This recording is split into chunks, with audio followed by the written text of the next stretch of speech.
You're listening to Bring Me the Axe. I'm Bryan White. I'm one half of this morbid equation, and I'm joined by my co-host and brother, Dave White. Hey, Dave, how you doing over there? Thank you for asking. I'm okay. I had a thought earlier today, and this kind of blew my mind. I was out and about, as I often am, and as you know, these students have returned in flocks. They have like a flock, a murder of students. Yeah, careful with that one. Yeah, I know. Jeez, too soon. And I thought to myself, because it's all these new kids, and I don't know if this happens just like as I age or just as people age, but I'm looking at them and I'm like, my God, these kids do not look that. Like, they look like they're like 15 years old. And I mean, they're 18 years old, so they're not that much older. I remember when I was in like 6th grade and looking at the 8th graders and thinking, God damn, they look like adults. Yeah, they got mustaches and shit. Yeah, you know, the mullet. But a mullet and a half stash, but they all looked so old, so much older than me. Yeah, no. And then, like, when I got to high school, I was like, God damn, those seniors look like they're on their second divorce. Yeah, and well, as it would happen, some of them were. Yeah, so. you never know. But what was really blowing my mind is I was like, it is fucking wild that when kids turn 18, they're just loosed upon the world with like no guidance. They're just like sent out in there to like go nuts on their own for the first time. I did not have that experience. And it just seems insane to me that we're like, well, bon chance, children. I did have that experience, and it was every bit as disastrous as it sounds. Like, I am surprised they don't all turn into like murderers. Yeah. I don't know, man. Kids these days. I think it's just a wild concept. I mean, as far as I'm concerned, they all suck, but it's just crazy that you're just like, all right, well, good luck.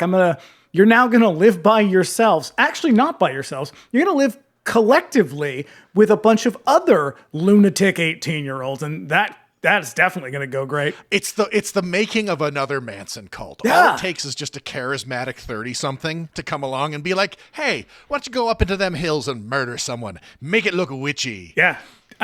I think that would be great. I mean, not in Boston, but you know, other places where I don't live.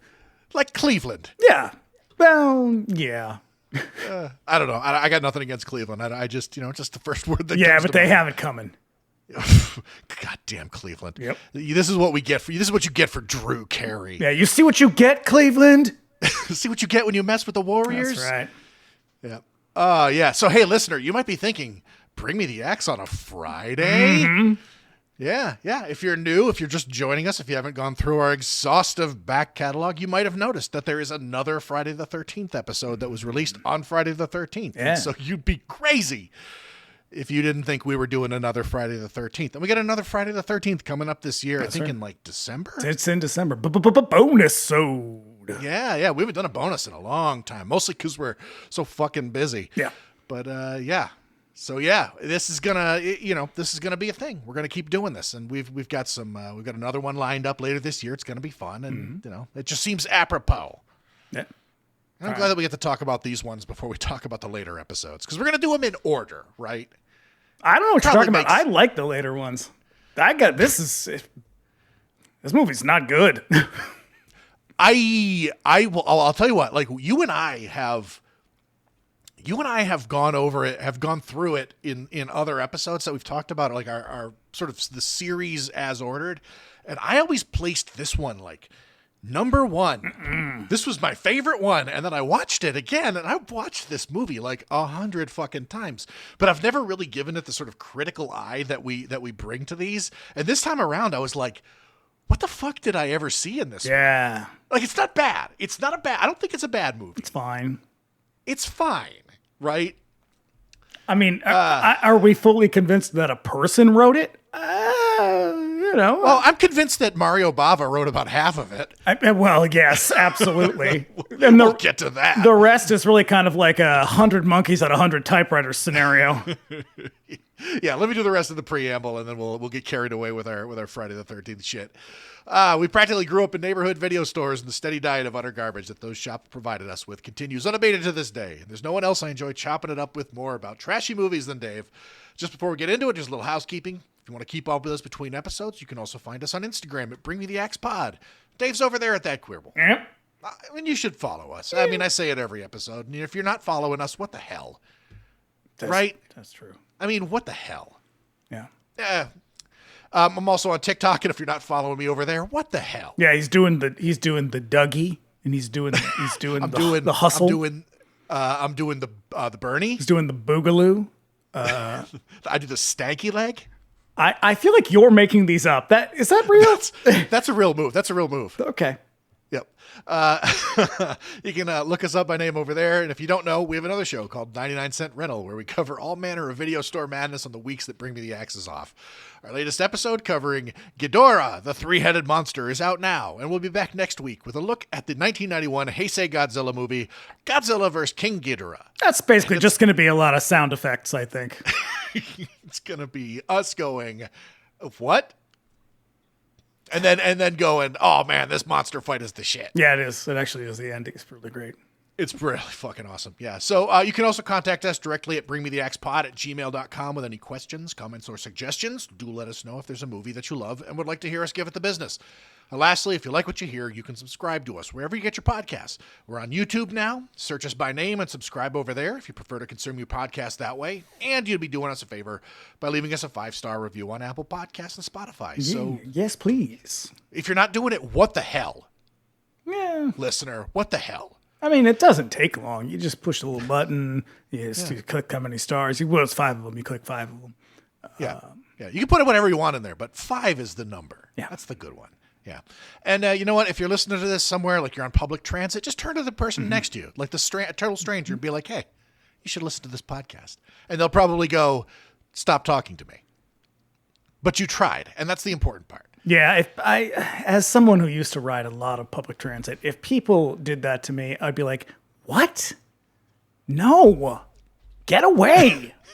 If people did that to me, I'd be like, oh shit, what is it? Let me tell me all about it. Because I'm that kind of person. You definitely are, and I am not. It gets me into trouble sometimes. Yeah. And if you listen on YouTube, do us a favor and give the episode a like and leave a comment. We love hearing from you guys. I just want to get that all out of the way right at the top of the show because, hey, it's Friday the 13th part 2. So here's the trailer.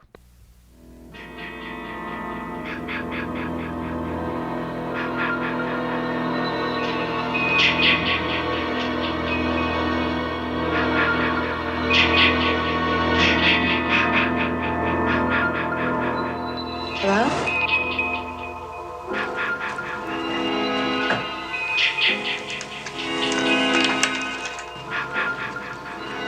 On a June night in 1980, Friday the 13th, 12 of her friends were murdered. Why should Friday the 13th, 1981 be any different? Friday the 13th, Part 2. The body count continues. 14. All doomed. You're all doomed. 15. God. 16. Help! 17.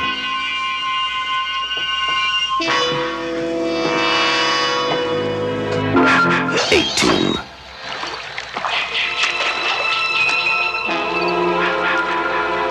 19.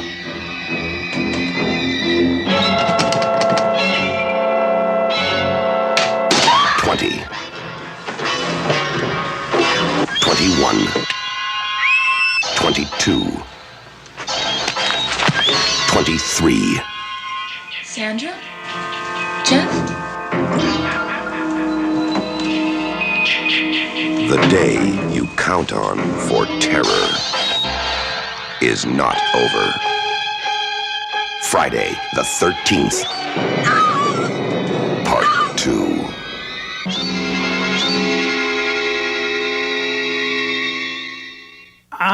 I got a bone to pick with that trailer. Yeah, okay, so, all right, first of all, why show us everybody who's going to die? Yeah. Second of all, that one cheats like crazy because it kills Ralph twice. Mm-hmm.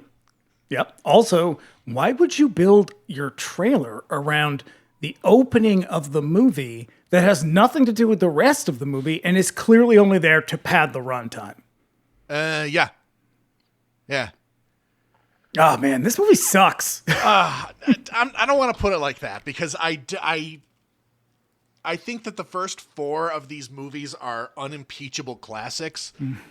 However, of them, this one shot from the first to the last of the 4 for me. Like I went, like I completely rearranged my list, and I don't know. I feel bad about it. I'm like, this is gonna be me, like an hour and a half of me just like struggling internally with my love of this movie. Of the core 8 of these, I'm gonna say this is my second least favorite. No shit. Yep. I can understand that, but there are way worse. Yeah, but this is missing something. Like the other ones are bad in a fun way. Okay. Except for the 7th one. That one's just garbage. Here's what it is. This movie was rushed into production. Oh, yeah. Immediately. And they said, okay, your idea to do like an anthology thing with like a little bit of connective tissue between them is stupid. Just make it a Jason movie. And so they just copied the first one to a point. And this is when it dawned on me that this movie is basically the first movie that just switches out the killer. Is as I was writing my notes, there's that couple, Jeff and Sandra, and they are a 1-to-1 for the Kevin Bacon. I can't remember his name. Jack and Marcy. Yep. Exactly. To such a point that I started writing their names down in the notes as Jack and Marcy. And I was like 8 pages into my notes and I was like, that's not their fucking name. Yeah, that's not their names. There's a Ned character whose name is Ted. Yes. Oh my God. I didn't even fucking make that connection. Yeah.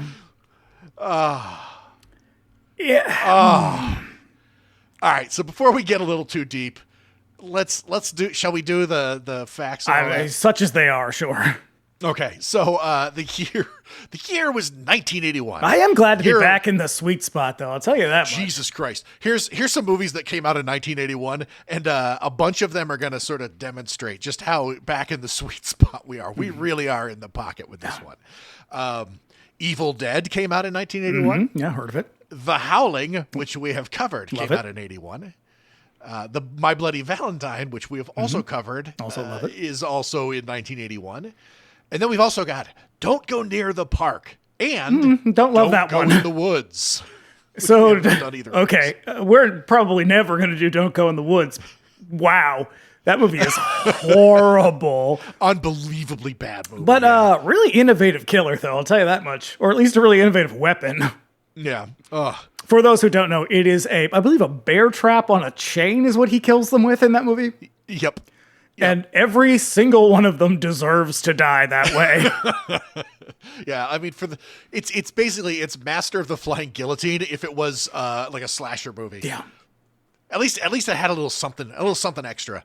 I think Just Before Dawn came out this year too, which also has a fucking crazy. Which, as you know, has one of my favorite endings of any movie. Yep. I'm not going to ruin the end of that. I No. implore you, listener, you got to watch that movie. Yeah, The it is a ending slow, boring fucking- movie, and it is so worth it. Just for that ending, it is nuts. 81, sweet spot. Great fucking year for horror movies. I mean, apart from the ones that I didn't like the ones that I mentioned. Like, there's some real hits because this was the year when everybody jumped on the bandwagon, and most of them were garbage.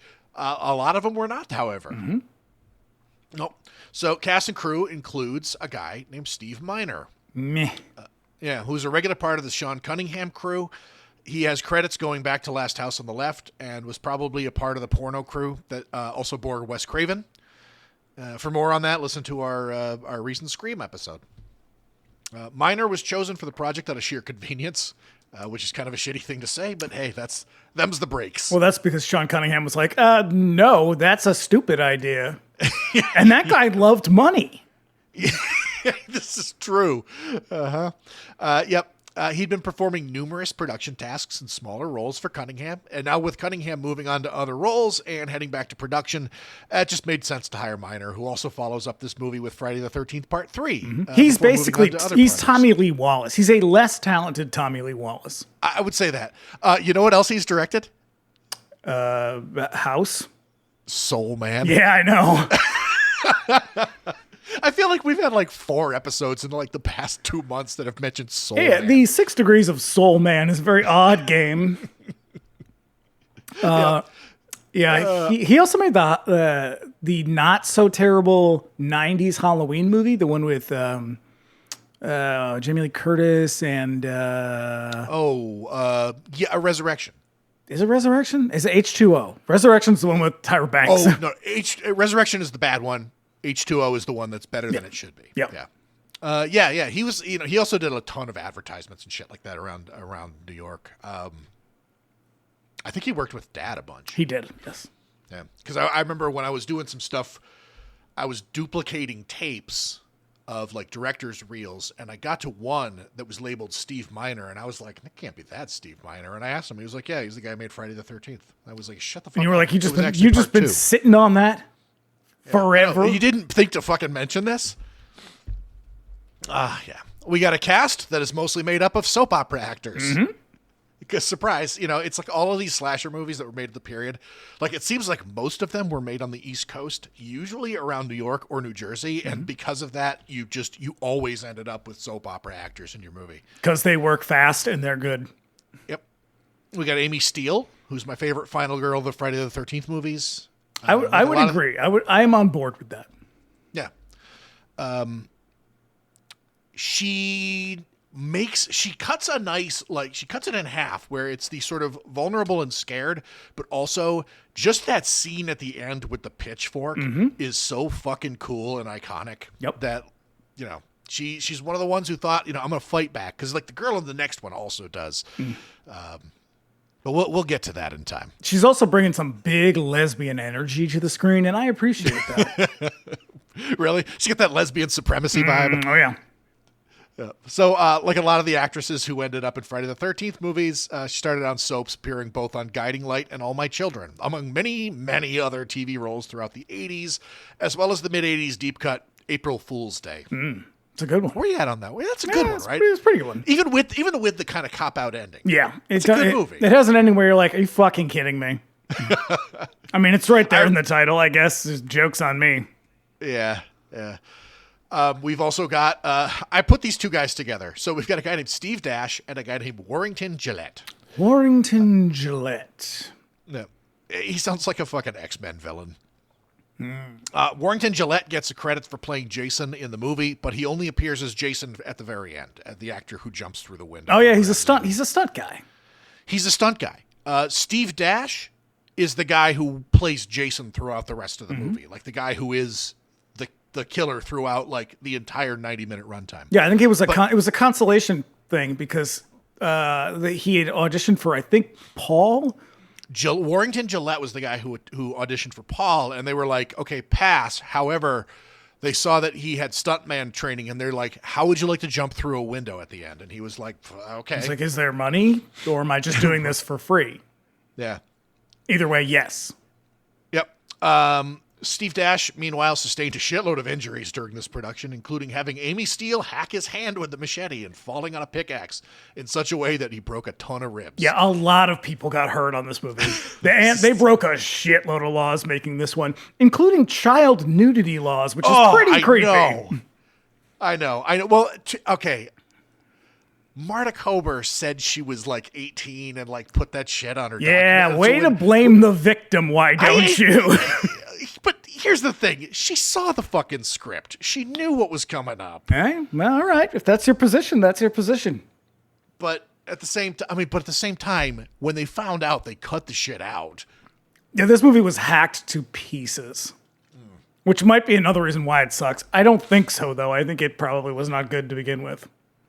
Yeah. Rounding out the cast, we got John Fury, who, like Amy Steele, was a recurring actor on soaps being produced around New York at this time. He had small roles on All My Children, As the World Turns, and most recently, like in the last 10 years, was on Days of Our Lives. All right.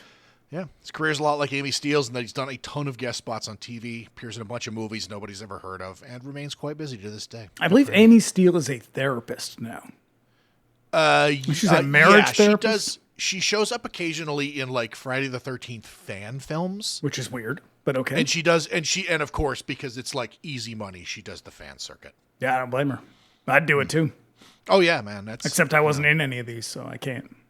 One day, they'll be like, "Hey, you guys wanna come on and sign autographs?" And we'll be like, "Us? Why?" Like, I don't know. Cause. We'll have a table next to Danny Trejo. Yeah. Well, I don't know. He might be dead then. That guy's like 100 years old. Still looks better than I do. Toughest man in the world. Mm-hmm. Yep. So we got some trivia here. Friday the 13th comes out on May. So this is it. Friday the 13th comes out on May 1980 to a 100% box office gross. That movie was produced on $500,000 and it made something like $50 million in box office. So naturally, a sequel had to follow. Even though the original movie does not really allow for one. No, because nice segue. Frank Mancuso and Sean Cunningham had this idea that they completely like lifted from the stories of what Halloween was aiming for. Their whole thing was we're going to make every movie is going to be like, broadly speaking, will be linked in some kind of connective tissue, but like vaguely. It's going to be like an anthology series, which is eventually what Mancuso kind of does with the show? Friday the 13th, the series. Oh man, that series is bad. I haven't watched it in a long time. I used to watch it religiously. I remember, and I tried to watch it a couple of years ago, and I was like, wow, this is real shitty. It comes from that era of when like they started filming everything on tape, and you can tell, and everything just looks cheap as shit. I don't care for that. No, it's not good. No. So they were trying to turn this into like an anthology series. So like part 2 was an inevitability given the box office returns. And so they started talking about like, well, this is what we're going to do. It's going to be like, we're going to do a whole thing and it's just going to be related somehow by the superstitions of Friday the 13th. However, the owners of Esquire Theaters, the guys who produced the original movie and sort of like held kind of, I believe, like a majority stake, were like, no, you're not. You're going to make a movie about that kid, Jason. Yeah. And so everybody, including Mancuso and literally everybody who was involved in the project before it, looked at it and went, that's the dumbest shit I've ever heard, but go for it. And Steve Miner was like, do I get paid? And they said, yes. And he went, awesome. I love that idea. He's like, I'm in. I'll do 2 if you want. Yep. In order to get the movie out for the following May, they rushed a sequel into production and released it days under a year to the day of release of Friday the 13th. Yep. So this movie was released less than a year after Friday the 13th. And it shows. Which explains why the movie is basically a carbon copy of the original. And it was produced between October and November, placing the cast in water very close to winter in New England. Because the movie was produced in Connecticut. Jesus. Yes. So when Terry goes swimming naked, that's in like water in fucking November. This is almost as bad as the Joseph Zito one where he like almost killed that girl. Part 4, yeah. Made with over double the budget of the original movie, the sequel made half of the original's box office, marking a pretty steep decline in box office. It was still successful enough to warrant 1 billion sequels, which came out almost annually. I think they did come out annually. There's a year gap between one of them. There's a year gap between this one and part 3. And then after that, they're just like bang, bang, bang, bang, bang. Every year they had to put a new one out. Up till I think like the end of the 80s. Yeah. Then things start to slow down, mostly because of part 8. It's a great one. I like that one. Boy. Okay. Yep. Everybody, literally everybody thought it was a stupid premise. Didn't make any sense. And I won't lie, as much as I like Jason, the fact that he was alive this whole time undoes everything about the formula. Oh yeah. This has so many goddamn plot holes. You can drive a fucking truck through most of them. Like it makes no sense. Nope. None. Like, Jesus Christ. I mean, what does it mean if Mrs. Voorhees is running around killing all these kids because of her poor Jason who died, and yet he was just out in the forest like eating bugs and living in a shack like he's the whole time. It's like 100 yards away the whole time. Yeah. Yeah, it makes sense, and there's a lot of shit in this movie that's just not terribly inspired. We'll point all the stuff out that's pulled directly from Mario Bava's Bay of Blood, up to and including the hooked machete. Yeah, I kind of wish we had just done Bay of Blood. Yeah. Also, Jason in the overalls with a bag on his head was deliberately lifted from the town that dreaded sundown. Yep. So they were just like pulling shit off the shelf to like bang something out real fast. I mean, I guess if your objective is make any movie in 8 months, what are you going to do? I know. You just you're gonna just take the first script and flip it a little bit. Especially when you don't have you could do that today pretty creatively and come up with something. Back then you couldn't, though. You had a very specific crew of people to work with. Yeah. You couldn't just go grab anybody. The production crew on this movie is almost identical to the first one. Yeah, like you couldn't, there was no indie movie scene, such as it is today.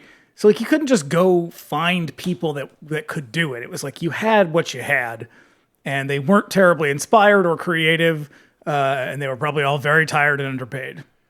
Yeah. And cold, so cold from skinny dipping in a lake in November. Being sexy in Connecticut. Yeah. The original shooting title of this movie was simply Jason at the time. And then somebody came along and went, I don't think anybody's going to remember the original one if you just call it Jason. Yeah. Miner went back to Tom Savini for special effects, but he was busy at the time working on a movie called Midnight. Have you ever seen Midnight? Mm-mm. No, I haven't seen it either. I don't think I'd even really heard of it until I did the research for this. But he's worked on like a million fucking movies, so. Yeah. So at the time, they turned to Stan Winston, who was personally locked up on both Dead and Buried and The Entity at the same time. Both superior films, and The Entity's not very good. That's an upsetting one. Yeah. At the same time, so he turned over one of his associates, a guy named Carl Fullerton, who designed the Jason prosthetic at the end and all the super gory kills for the movie, most of which ended up cut for an R rating. Fullerton's work on this is a huge step up from Savini's stuff, and it marks the beginning of an evolution that goes up to working with Jonathan Demme on The Silence of the Lambs and Philadelphia. Both terrifying, terrifying films. Yeah. Go back and listen to our Silence of the Lambs supercut. Nearly a minute was cut from this movie to avoid an R rating. So I watched what was available because some of it is still available on a VHS. Fullerton has a VHS tape that contained some of it, and so I watched some of that. The rest of it, I think, was just destroyed at some point. But so yeah. Right. So like the recovered stuff accounts for about a minute. Yeah. Originally thought Lost, the recent Friday the 13th. I think otherwise it's 90 seconds is what was cut. Oh no shit. Okay. Yeah. Friday, the recent Friday the 13th box set from Scream Factory features the restored footage. It's pretty baked. It's hard to watch, but still, I don't know, kind of worth seeing. It was restored by a guy named Edwin Samuelson with Fullerton, and was arranged by our friend Jeff Nelson. Yeah, Scream Factory. The unearthed tape had to be removed from the cassette as it had fused slightly over the years and had to be literally baked in an oven to separate the reels safely and preserve the magnetic information. That's wild. Yeah.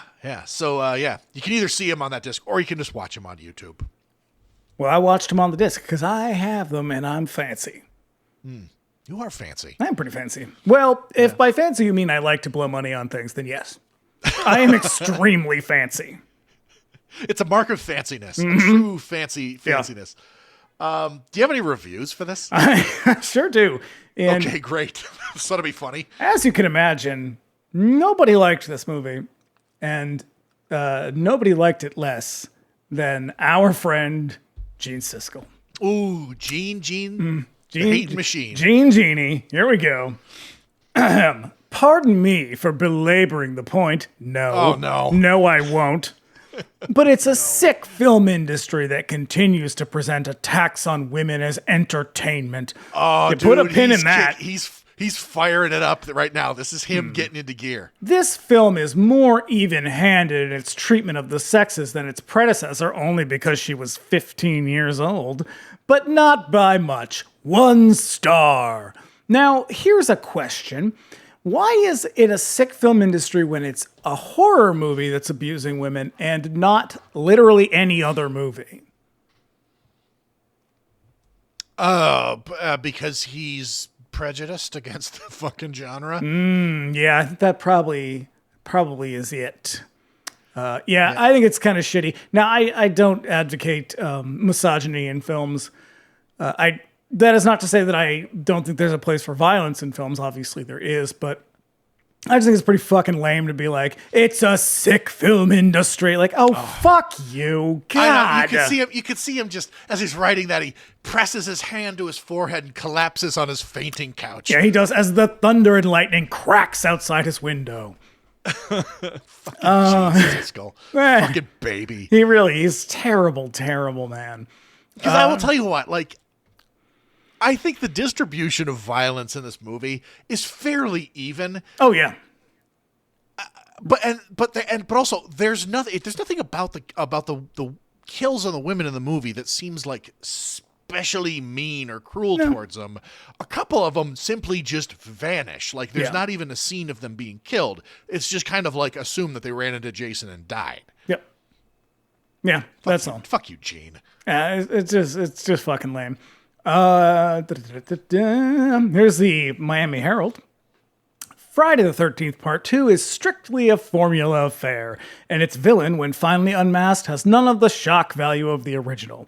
As a genre piece, Part 2 is nothing special, full of hammers to the head and cleavers to the neck, but the teens in trouble trade should take it while everyone else stays home. Yeah, I think it's just sort of like, hey, if you like horror movies, here's a horror movie. Yeah. The end. And I'm going to hit you with the last one, the Los Angeles Times. Not only does Friday the 13th Part 2 defy the laws of nature by having a dead person live in a swamp and reappear to zap the living, but even worse, it defies cinematic conventions. The terror does continue, as the ad claims, in this scary, incredulous, and ludicrous movie, but also anything goes. There are no survivors, and there is certainly going to be another sequel. I think I like that one because it's kind of like, it's like, hey, y'all. Sassy. It's sassy. Yeah, like it's a fucking Friday the 13th movie. Bunch of people get killed and they set it up for another one, so enjoy. Everything I came across, that's the consensus, is like, wow, this movie is not good, but hey, if you like horror movies, here you go. Here's the thing. They're not wrong. No. That's the fucking problem, is because this series does eventually kind of find a groove, but just not yet. This movie is a carbon copy right down to the fucking trailer. The trailer is the same, because if you remember, the original Friday the 13th trailer did the body count thing. This one just did it again. Yeah.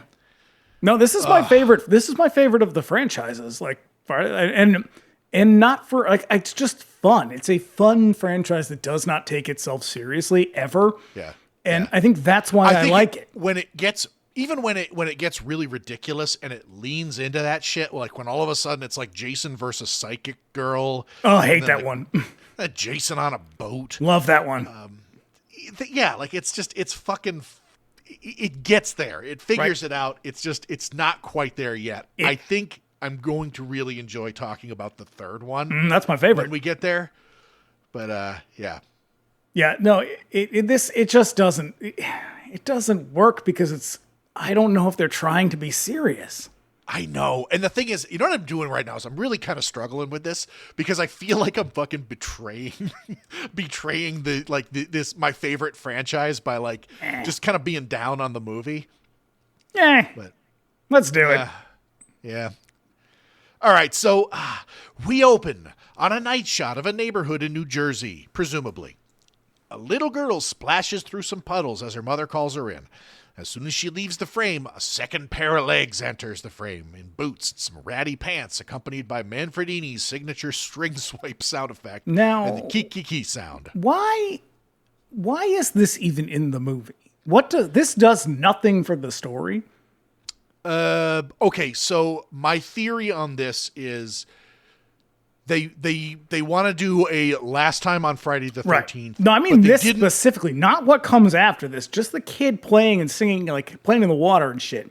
Oh, that's what I'm getting to is they don't want to just give you a montage of shots. They want to kind of give it a little bit of body, and so they set it up because all right. Well, here's just the nighttime. Also, I will say this: there are some moments where I think Minor tries to kind of get artsy with it. Oh, he shouldn't. And this might be one of them as well. Like he's just trying to do something to kind of give a little bit of shape to essentially a recap. Yeah. Right? So this last time on Friday the 13th bullshit, and they think they do this in every movie. Pretty much. Except up to a point. Eventually, they do just it in part 4. No, they just get. They're like, here. This is what happened last time. Remember, everybody? Good. Here they're we like, go. Friday the 13th. Shut up.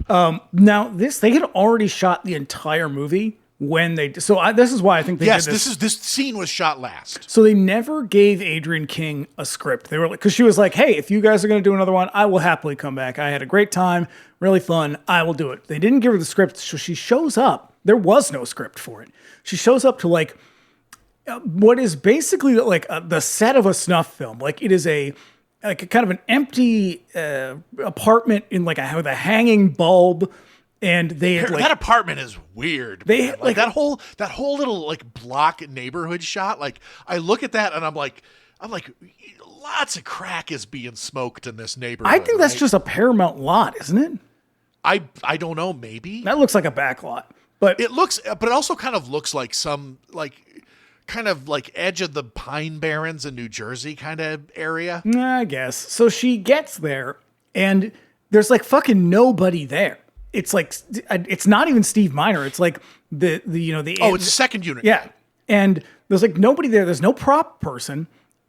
Jason is played by a woman. She's played by like the costume designer. Yeah, the costume designer. And like nobody has any idea what they're fucking doing. There's like no dialogue. They're like, yeah, you know what to do. You're an actor, right? She's like, that's not how this works. And they just go for it. And it's like, why, whoever conceived of this to be like, we're going to take the one character that lives in the last one. We're going to kill her for no reason. I don't understand it. I mean, why not just let Alice live? Yeah. Just give us a fucking flashback scene. Yeah, that doesn't make any sense. And I personally think it's like a little bit offensive. It's also cheap as shit. It looks terrible. It's fucking stupid and it has no bearing on the rest of the movie. Yeah. And it feels so like soap opera-y. Like we're like shot really fast. It's right. I don't know. I'm trying to find I'm trying to theorize on this. And I can't really put it together because it doesn't amount to anything. It doesn't go anywhere. It doesn't add anything to the story. It just kind of, you know what it does? It pads the runtime. Yes, it's 85 minutes with that scene. That scene is 18 minutes long. So that means without it, this movie is like 70 minutes long. That is, I think when it comes down to it, that's it. They went, okay, this movie is really fucking short, Steve. What are you going to do about this? And he's like, let's call Adrienne. She said she's down for anything. Because I've read 2 different stories about why she's not like a main character in this. And I really don't think either of them apply. I don't think that they really ever thought that they were going to recast her in this. Because there's a story that like her agent asked for too much money, which how much is too much money? Because they had over twice the budget. It was almost 3 times. And where the fuck did that money go? So, I don't know. I think, this was just them going, okay, like we got to add a little bit of leader to this so that, we can be classified as a feature film. And this is also around the time that she ended up having a stalker, like a really serious one that I think was quite frightening. Yeah, we talked about that in the first Friday the 13th episode. Yeah. It literally drove her out of the industry. Yeah. Because it's more than just somebody calling her and writing her letters and shit. Yeah, he was like showing up and shit. That person came to her house and like held her at gunpoint and shit. Yeah. Yeah. So now we cut to the interior. Alice from Friday Part 1 is sleeping restlessly, flashing back to the finale of Part 1, where she faced off against Pamela Voorhees, ultimately chopping her head off with a machete. Magnificent. Yeah. She wakes up with a start. We follow her around her apartment. She takes a call from her mother, who sounds like a pain in the ass. Yeah. She's like, you got to get back out there. It was a week ago. Get over it, girl. This is the 80s. Yep. Then she takes a shower. She takes the fastest shower that any. This is literally, it is a single tracking shot that follows her from the living room to the bathroom. She turns the water on, and then 5 seconds later, she's out of the shower. Yep. She receives a hang-up call, which kind of spooks her. Now, I have more questions about the plot again. Are we supposed to believe that that's Jason calling her on the phone? Does Jason know how to use the phone? Does he know how to make a phone call? And for that matter, how did Jason know where she lives? How did he get there? Did he drive or did he take a cab? He took the Long Island Expressway up to wherever she's living. Fucking nobody thought about anything when they shot this.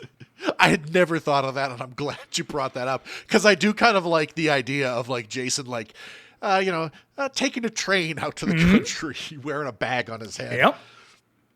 And then she's got like a random, like an ice pick randomly laying out like it's the 20s. Like, why of all things in your apartment do you have a fucking ice pick? You got a block of ice in the old ice box down there. You know what would have made more sense? A fucking screwdriver. It's basically the same thing, and it doesn't look so anachronistic. Yeah, I know. Yep. So yeah, she spooky noises lead her to her kitchen, where she is startled by a jump scare cat looking through her open window. Someone just chucks a cat through the window, launches it through the window with a catapult. It's like the scene in the zombie episode of Community where they keep throwing cats at Abed. Yeah. Yeah. And now this is a thing that we see in a lot of horror movies, even like modern horror movies. Does nobody put a fucking screen in their window? Like, her house must be mosquito central, moths on every light fixture. Even if it didn't, like, why would people be lurking in your house? You know, like, I live on a second floor and I wouldn't. I don't even open the window. I'm not even sure if it does open. And the thing, like, close your fucking window. That would easily cut down on like half of these like home invasions by masked killers. Yep. Put a screen in your window. That'll cut down on 100% of jump scare cats. 100% of people throwing cats at you. This is not her cat, apparently. It's just a cat that leaps in from the alley. And she has kind of like a, oh, you again kind of thing. Yeah. I would be like freaked out if there was a random animal in my house. I know. You don't know where this cat's been. Mm-mm. And I'm a person who loves a cat. I don't. Nope. Cats and children don't like them. And I don't want either one of them coming through my window. So here's the thing. You just don't open your window. You will not have guarantee you, not a single child will come through your window. Nope. Look, I live in a city. There's people yelling all the time and breaking bottles and shit outside. You got MS-13 on every corner. Well, it happens that way. Yep. When Alice turns to open her refrigerator, she's frightened at the sight of Mrs. Voorhees' severed head. I got a question about the plot again. Where did he get her head? Because presumably when they came to collect the bodies, they would have taken her head as well. Did he go and retrieve it? And if so, how did he get there?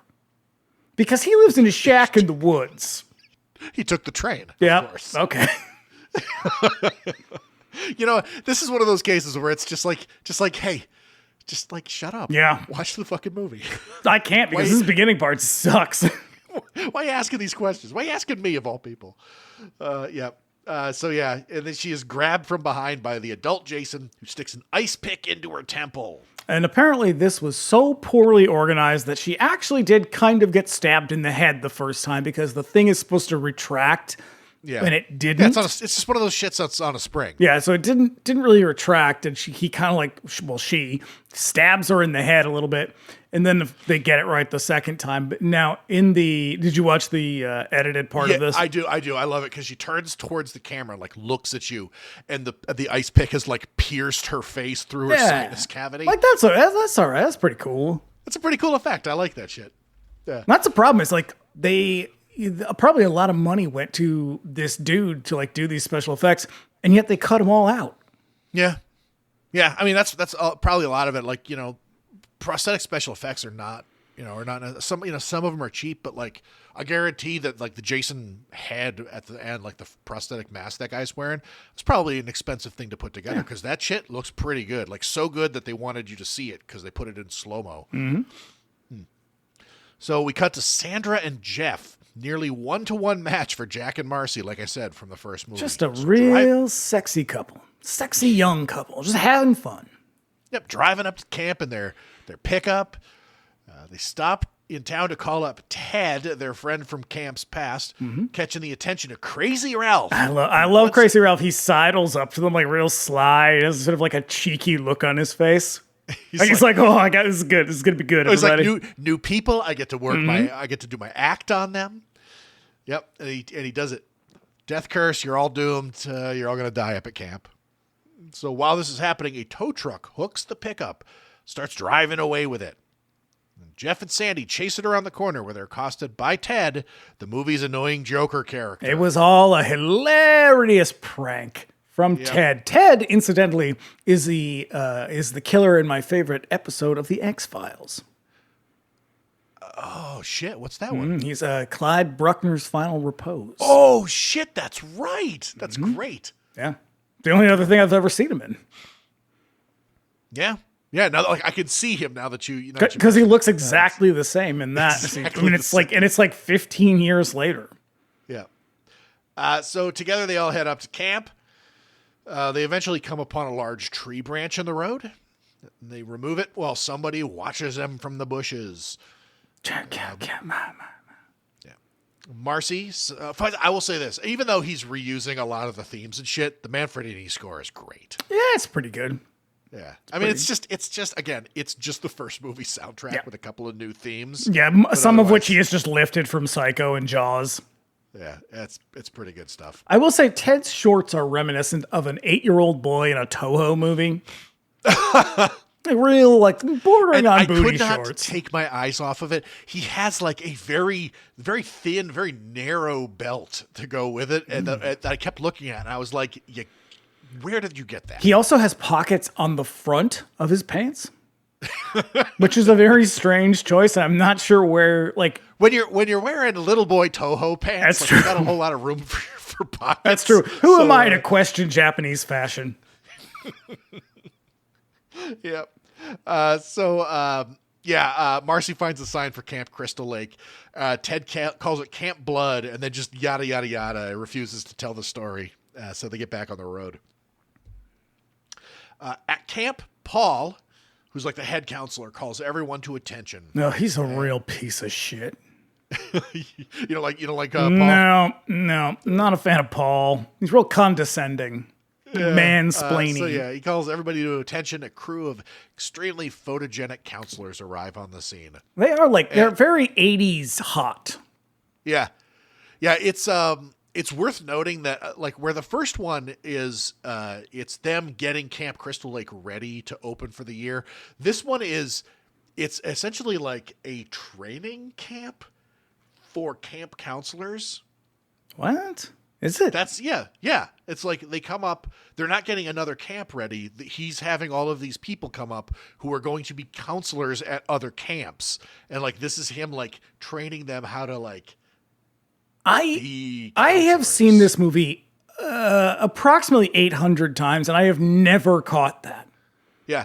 I also never really picked up on the fact that this movie takes place in the future. 5 years later. Yeah, but not very far in the future. No, it is this. So I've got to Why? That. Why? So, I don't know. I don't know why. I mean, it seems like months later, a year later would have been adequate. Like, but they specifically say 5 years ago, massacre at Camp Blood, which is crazy because there is an accelerated timeline going on with these sequels. Because part 3 happens the next day, and part 4 happens the day after that. Yeah, and Alice gets killed in 1981.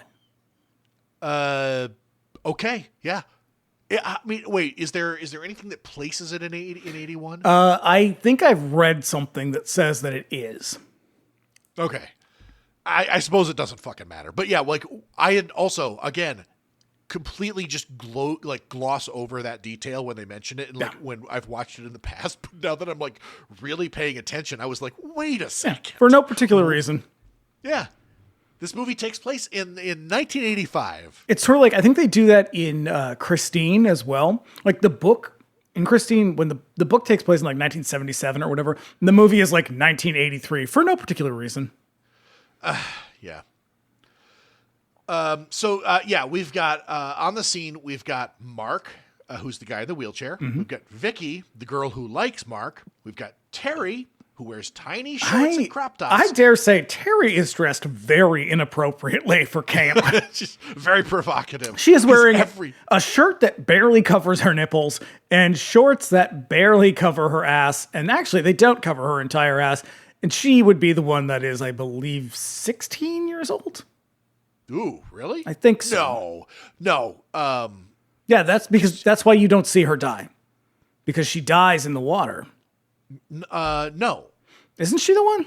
No, Terry is the one who finds Scott hanging, and she turns to the camera and screams, and it's implied that she was killed by Jason. I think she's in the cabin at the end. Sandra is the one who was 17. Which one's Sandra? And they did a whole like full frontal nude scene that they couldn't use because of that. Oh, Sandra's the one she's real thirsty. Yeah, she is. We also got Scott, who shoots her in the butt with a slingshot and will more or less harass Terry until his death at the hands of Jason. Scott screams date rapist to me. He's got this like flat affect and real cold detachment, like of a serial killer. He's like a character in a Bret Easton Ellis novel. Yes, absolutely, 100%. He is if Blair from Pretty in Pink killed people. Yeah. There's more people, but they're all extras who, when given the choice, will stay in town during Jason's killing spree and will probably spend the rest of their lives with survivor's guilt. Yeah, well, I mean, Ted is one of the rare characters that doesn't die. He just stays in town. He's like the only named character. Right. Yep.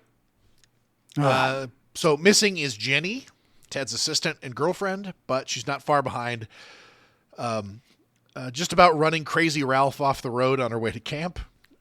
When she arrives, we establish that her car is busted up and probably won't work during a critical moment later on. They look at her. She pulls into this camp. They all look at her like she just jumped out of the car and shouted the N-word at them. Like they're so offended that she's late or that she drives too close. I don't really understand why they're so upset, but they look so furious with her that Paul takes her aside and has to like chastise her like her dad or some shit.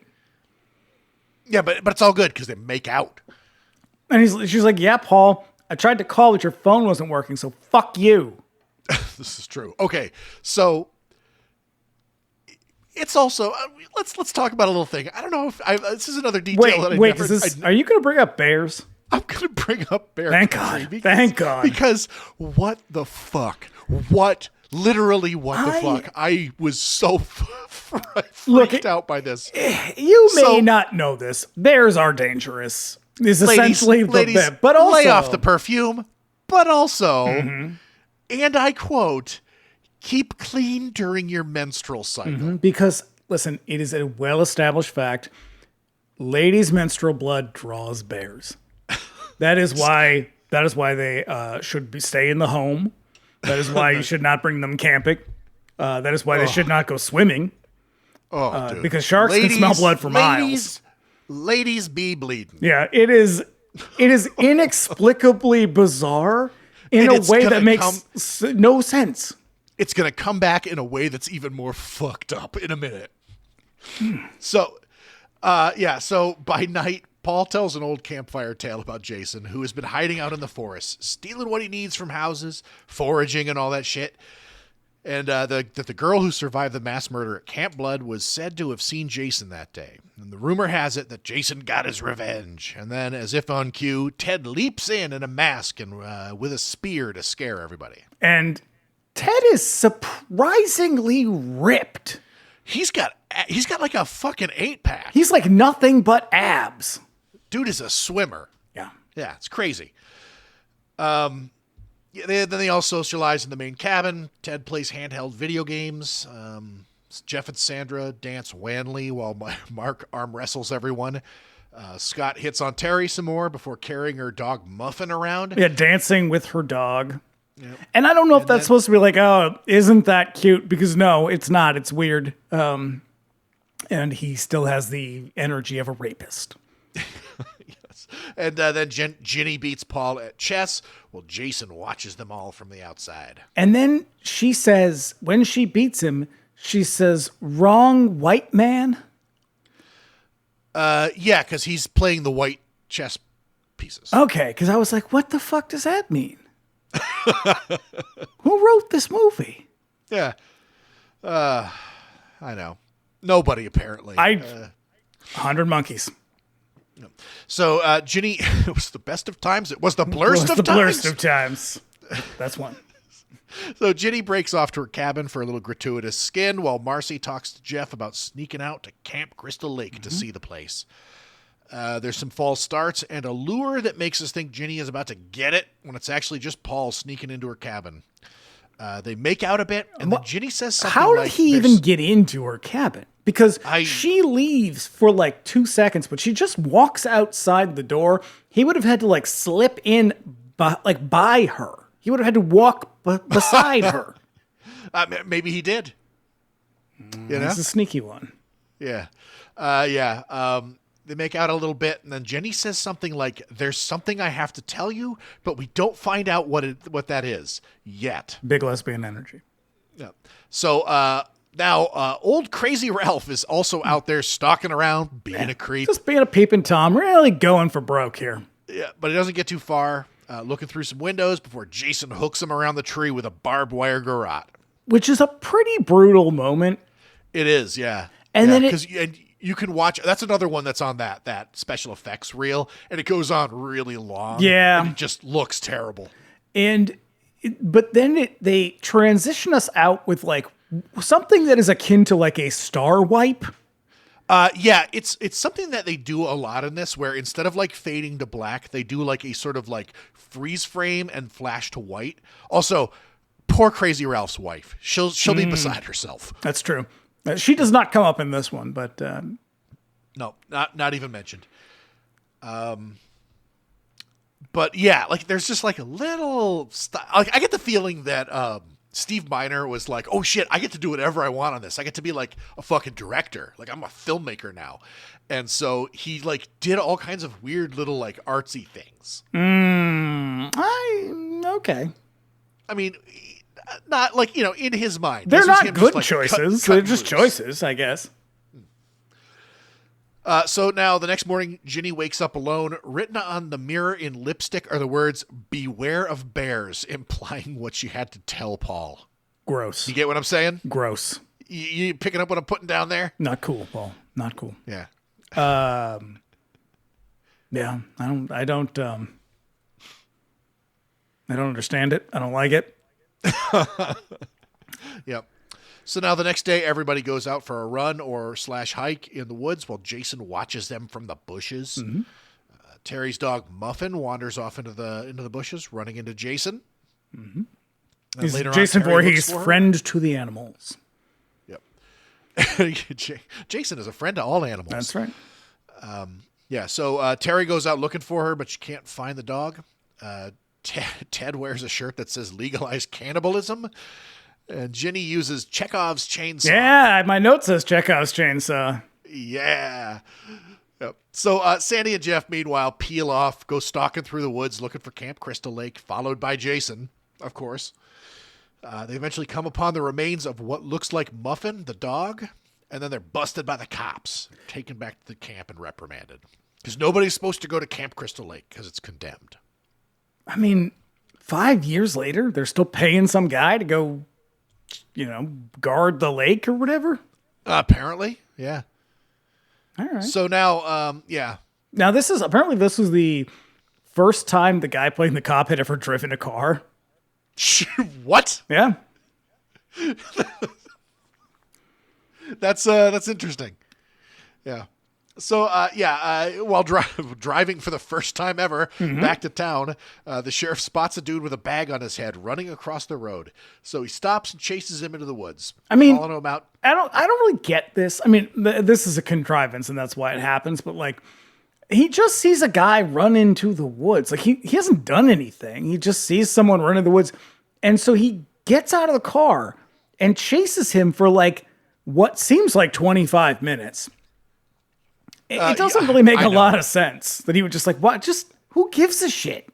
You know what this is? This reeks of producer notes in the same way that that they were like, okay, like when we talked about Scream when they kill Principal Hembry, they were like, okay, it's been way too long. You haven't killed anybody in a long time, so like let's get to it. And by a long time, you mean 5 minutes? Basically. But yeah, he chases him out into the woods, and he finds this like makeshift shack in the middle of the forest where someone's been living for some time. A pretty nice little oasis, if you ask me. Just a nice little country home. Yep. He opens a door in the back and is disgusted by something that we won't see until the final reel. Being distracted by whatever that is, he's caught from behind by Jason, who hits him in the head with a claw end of a hammer. Now, back at camp, they have their last dinner before they dive into their serious training. And Paul tells everyone that they get one last night in the town, so most of the camp bails to go drinking, while a few of them hang back. For the trouble they cause, Jeff and Sandy have to stay behind. So do Mark, Vicky, Scott, and Terry, and also Jason. Now, why is Mark in a wheelchair? I don't mean why is the character in a wheelchair. I just like, why? Because the guy is not. He's not a person who uses a wheelchair. I don't know. I do not know why they did that. It doesn't affect any part of the character or the movie, other than perhaps to make his death a little meaner. But that, like, it doesn't make sense. Like, other than he's just like, okay, here's my character, guys, and they were like, sure, whatever. We've got 5 minutes to make this movie. Maybe they were like, the guy saw a fucking wheelchair prop and was like, "That's me. That's my character." Like, otherwise, yeah, I don't know. His disability doesn't really affect the story in any way. It doesn't. He doesn't have an arc. He doesn't really have much of a personality. So like, I don't know. Yeah. Yeah. It just seems like a really weird choice. I know. Terry, like an idiot, decides to go for a little naked swimming. Mm-hmm. But what about the bears? I know. We're given the impression that Jason's watching, but it turns out that it's just Scott being a creep. Mm-hmm. Steals her clothes and then reveals himself, leading her on a chase up the trail a ways. But then he gets caught in a trap that hooks his ankles and hangs him upside down over the trail. Now, I think it's weird that she's laughing about it, and nobody seems to think that it's strange that there's this Looney Tunes-esque trap that someone has set. Also, she says something like, "Oh, Ted," like something like she thinks it's like a practical joke by Ted. It is a very elaborate practical joke then, because this would require some sort of pressure plate and pulley system that usually I think you have to have someone on the other end of to pull the rope. Yeah. Yeah, I just think it's weird that they're just like, oh, what a prank. Here we go. It's kind of like every time Ghostface shows up in Scream, everybody's like, "Oh, Randy." Mm-hmm. You know, doesn't make any sense, but you know, what the hell. So now Terry runs off to get a knife to cut him down, but while she's gone, Jason shows up and cuts Scott's throat while he hangs there. Yeah, this is another one of the sort of deleted scenes. Yeah, it's just a little bit longer and there's a lot more blood. Yeah, his blood, like the blood that is like pouring down his face. It actually looks pretty cool. Yeah. Yeah, the special effects work in this, the stuff that Carl Fullerton did, it's pretty good. Yeah. Like, you know? I mean, it's not great, but it's not creative, but it's good. It's like solid work. Mm. Yeah. So while she's off getting a knife, we're treated to all these weird shots of her. So this is what I'm talking about Steve Miner trying to be a little artsy, because like there's all these really weird shots of her running around the campground. She throws her towel like at the camera, and like at a certain point she's like rifling through her drawers and sort of vanishes from the shot, suddenly emerging from below, like in extreme close up. Yeah, it's very Fellini, you know. Yeah.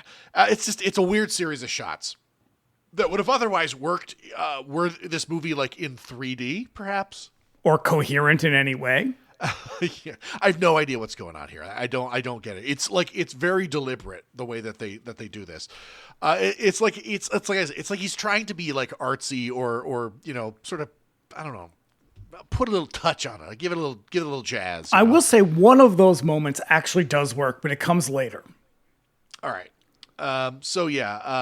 Anyways, this artistry, definitely nobody watching this movie gave a shit about that.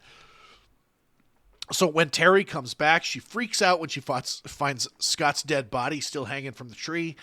Then she backs away, turns towards the camera, and screams again. It would have been better if she was just like, "What are you doing here?" Yeah. I think that her death was shot, but they just didn't use it. Yeah, because she's, I think, one of the bodies later on that we see in his Oasis cabin. Yeah. So we cut to a wild happening good time at the bar. Yeah, the band is basically your friend with the kind of long hair who plays some white blues. That's what this band is. Yeah. Jenny, who is a graduate student studying child psychology, tries to figure out Jason's possible pathology. And they're all like, "Oh, Jenny, with all that touchy-feely crap. So gay. So woke." This is like a plot detail that I think is supposed to amount to a little bit more, and it just doesn't. Nothing goes anywhere in this movie. Yeah. So everyone in the main hall splits off into convenient couples for an easier murder experience. Yes. Jeff and Sandy head off to their bunks for a little sexy time, while Mark and Vicky flirt until it's obvious that she wants to hit that. Vicky is a relentless D-hound in this moment because she is just like, "Well, what do you want to do with those fingers? Oh, which game should I play? I'll play the one with the puck." And it's like, if that's a euphemism, it is lost on me. Yeah, he's like, "So what do you want to play for?" And she's like, "Position." Yeah. Like, lady. Jesus. Chill out. Take like 20% off. God. So, yeah, Jeff and Sandy then get comfy while Mark and Vicky flirt. Upstairs, Jeff and Sandy get to kicking it while Jason sneaks up on them. And at the height of it all, Jason attacks them with Ted's spear prop from before, impaling the both of them in the bed in a scene taken directly from Mario Bava's Bay of Blood. Also from the first one. He basically does with the arrow through the neck thing too. Yeah, but this is the double. This is almost like them upping the ante because he gets both of them. Yeah. And this is another one of the ones that was a little bit longer originally, and it just sort of like lingers on it. And you sort of see his ass too. I think that there's actually a shot that you see the spear sticking out of him that was cut from it. But yeah. As a matter of fact, a lot of this movie is taken directly from Bay of Blood. Most of the Scott and Terry dynamic is lifted directly from it. Let's just start talking about Bay of Blood instead. Got a fucking killer soundtrack. It's a hell of a movie. Yeah. Meanwhile, Vicky goes back to her bunk to get ready for Scott. She picks out her sexiest brown underwear. Yeah, my note says she's changing into her sexiest half sweater and chocolate brown underwear, and then just a touch of Elizabeth Taylor's white diamonds. Just start really driving wild. Oh, man. And she takes off a perfectly serviceable pair of like black underwear and puts it on that sexy brown underpants. Really, and it's like, it's cheap and disgusting. And then they head back to the original cabin. The whole thing's decorated with farm equipment, like it's a Cracker Barrel. Yeah, I mean, even when I was like 13, the first time I saw that, and I saw that scene and I was like, what the fuck? But, oh, yeah. Whew. It's just, it is ridiculous. Then lacking a hairbrush, she runs out to her car to get it just as a thunderstorm kicks up, just like in the first movie. Now Mark, waiting for Vicky to come back, rolls out onto the porch to look for her and ends up getting chopped in the face with a machete for his trouble. Yeah, this is, I think, probably one of the more memorable deaths. And this is, I think, why he's in a wheelchair.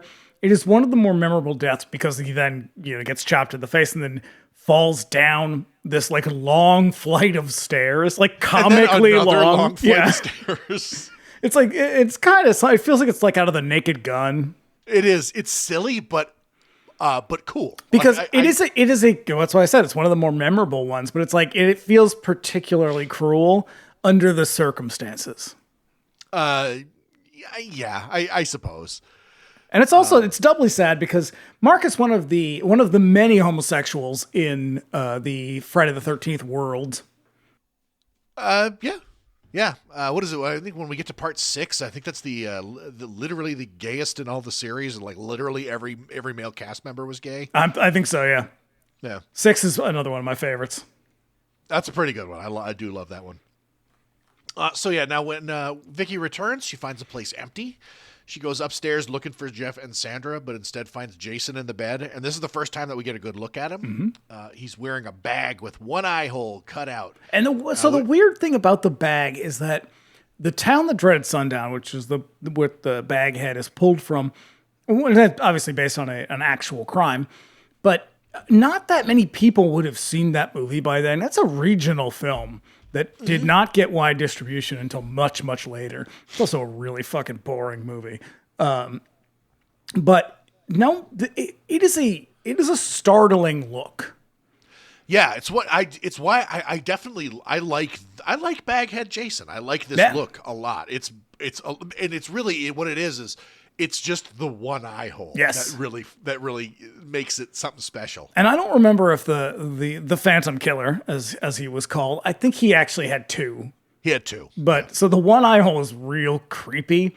And the fact that I like that Jason is just some like mangled hillbilly in this one. Yeah. Like he's not, super Kane Hodder yet. Like he's just this dude who lives in the woods. And I appreciate that. Yeah. As a matter of fact, I'm going to call him Mutant Hillbilly Jason a little later on. He advances on her, cutting her leg, and then as she finds the rest of the bodies in the room, he stabs her once to death. The pacing of this movie sucks. It's just like plods along at this point where I'm just like, my God, get to the end. This is an hour-long movie. Yeah, it's fucking crazy. So cut back to the bar. Time to head home. Paul and Ginny break off, head back, and Ted stays behind, ensuring his survival. Yeah, presumably to continue to harass the bartender. Yeah. They get back to the camp, find the place pretty much abandoned, Jason having dragged all the bodies away. Ginny and Paul find the bed covered in blood. And then down below in a darkened room, they find Jason waiting for them. Is this the part with is this the Paul, there's somebody in this fucking room? Yeah. This movie sucks for the most part. This moment is great.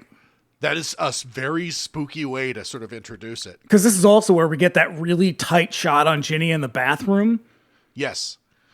Yeah. So, Paul and Jason struggle until it looks like Jason got the best of Paul. Then he attacks Ginny, chasing her into the bathroom, and then running around the side to grab her through the window. We get more chasing. Jason breaks through the closed door to the kitchen with a pitchfork. Ginny finds a dead body of Crazy Ralph stuffed in the pantry before she climbs out the window and runs for her car, which, as we established earlier, will not start. What do you think Jason was thinking when he put Crazy Ralph in the closet? He's just like, oh, this is gonna be real fun. This is gonna be funny. They're not gonna expect this. This is gonna be good. Yeah. She wastes a lot of time trying to get it started, giving Jason plenty of time to catch up, trying to get her through the car's ragtop.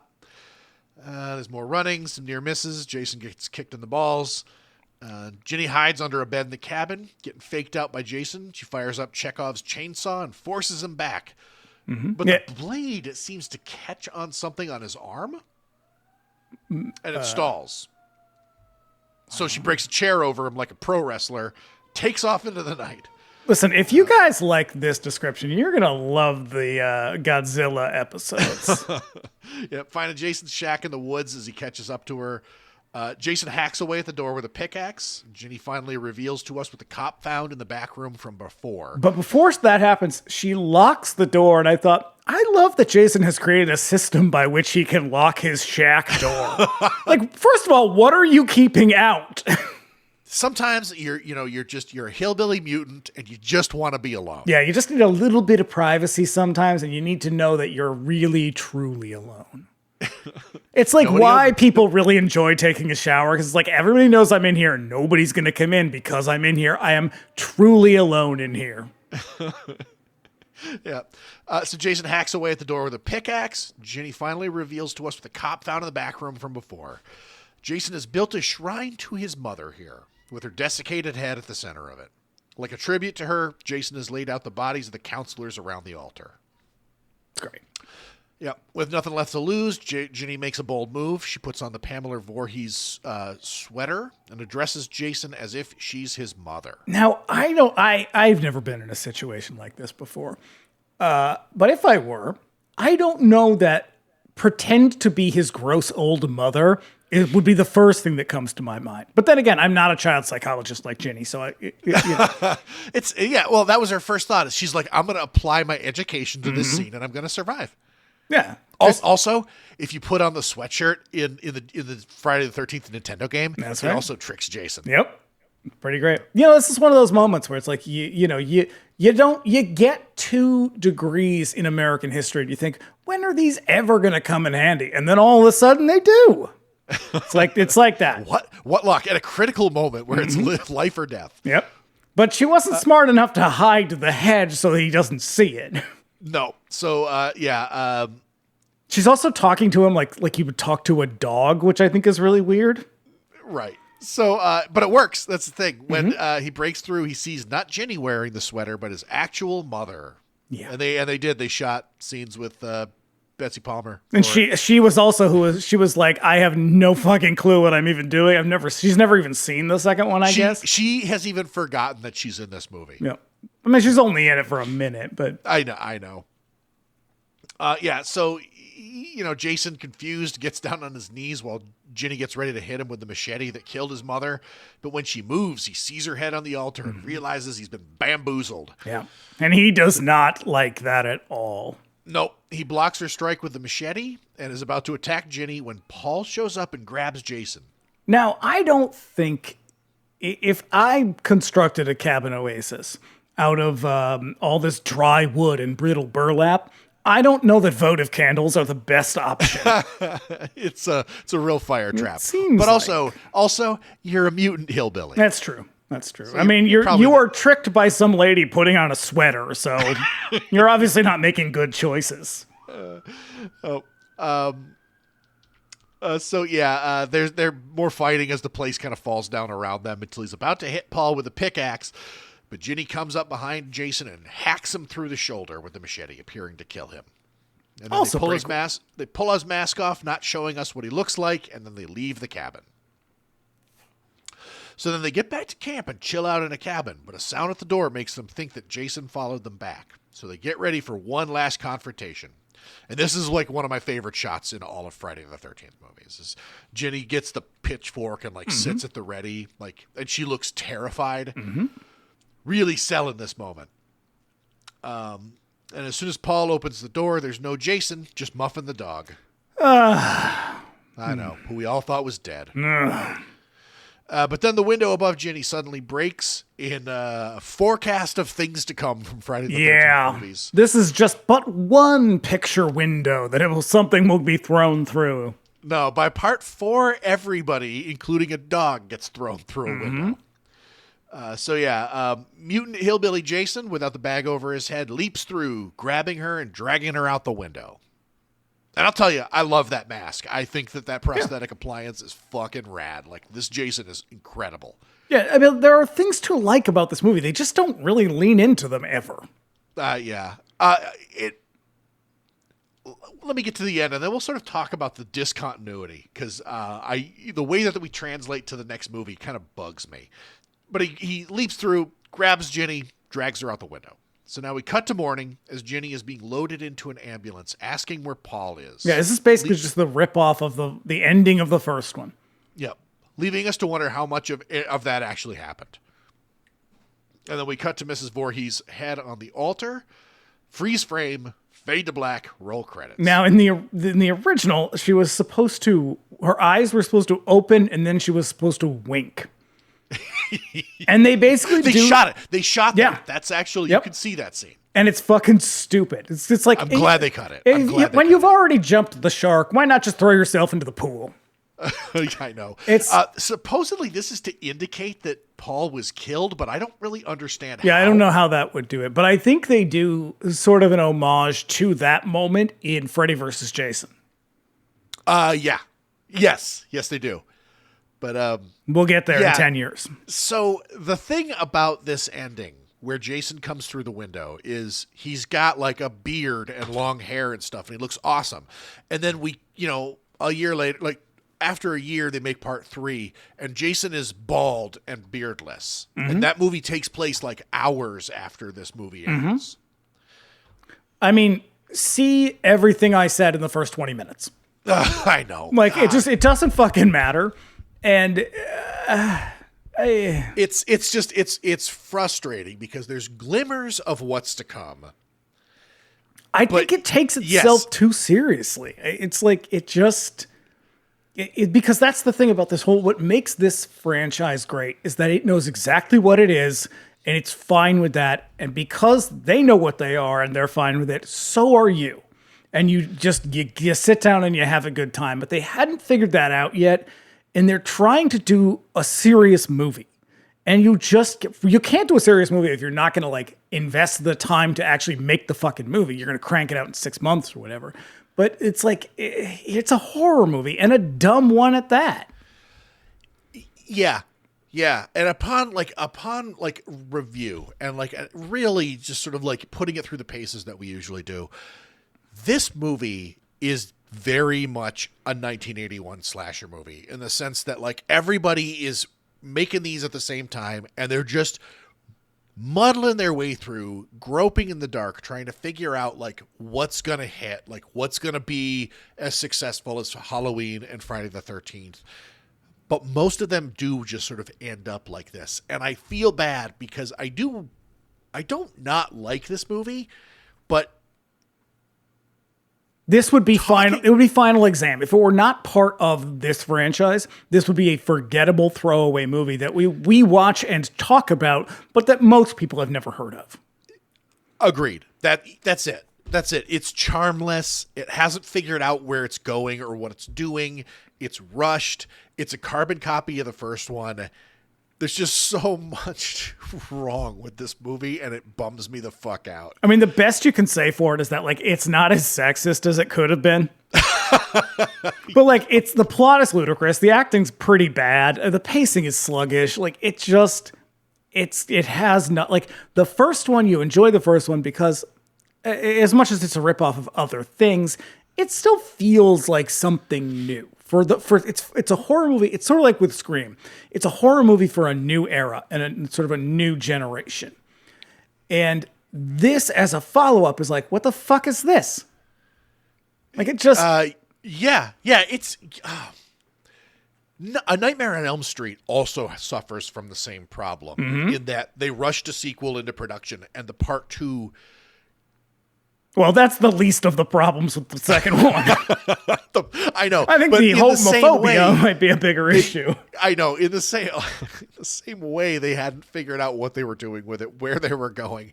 But they did know we're going to make it homophobic as hell. That's right. But I'm going to make this one dude feel real bad about himself. We're going to ruin his entire fucking life. But yeah, it's... I think I'm just really disappointed that this movie just doesn't hold up in the way that I was expecting it to.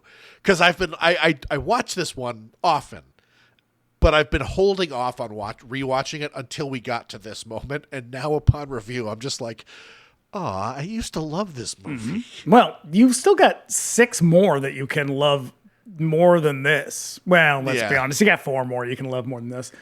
But I will say for this franchise, it is the most consistent of them all because once it does find its footing, it stays there. I mean, it's ridiculous, but it stays that way. The rest of them don't. Like the Halloween franchise is a fucking mess, and it's super inconsistent. And I think Nightmare is for that matter too. It's a little bit more consistent. It's not as enjoyable. It's not as fun. No, the Nightmare movies kind of fall to shit really quickly. The third one's the only one I think is really any good. I like the other ones, but like the third one is a really enjoyable movie. Oh yeah, Dream Warriors is great. Part 4 is okay, but like after that, it falls off pretty sharply.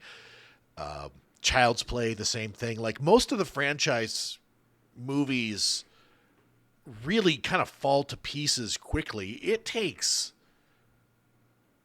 8 sequels for Friday the 13th to really know it was over. You know? And even then, they still weren't really willing to give it up. Took 2 more. Yeah. But I think it's pretty consistent because the third one, I think they finally figure out what they're doing. They're like, oh, we're dumb. Let's just be dumb. Yeah. Because it's really a vibe. It's not about anything else. It's about an attitude and an aesthetic. And they get that by the third one because the third one is my favorite one. It's silly. It's it's fucking gory as hell. Yeah. It's 3D, which I think is fantastic. I watched it just recently on a whim, and I came out the other side because I for a really long time I did not like part 3, and but I couldn't really put a finger on why. And then I watched it, and I was like, you know what? This movie's pretty good. Chili, I love you. Oh, Chuck and Chili are the fucking best. So you also you get Ali and Fox in that one too. Yeah, it's a fucking. That'll be a lot of fun to talk about. I can't wait to get to that one. But I'm glad we got this one out of the way. I'm just disappointed. Yeah, it's the one of the franchise that's kind of like, Yeah.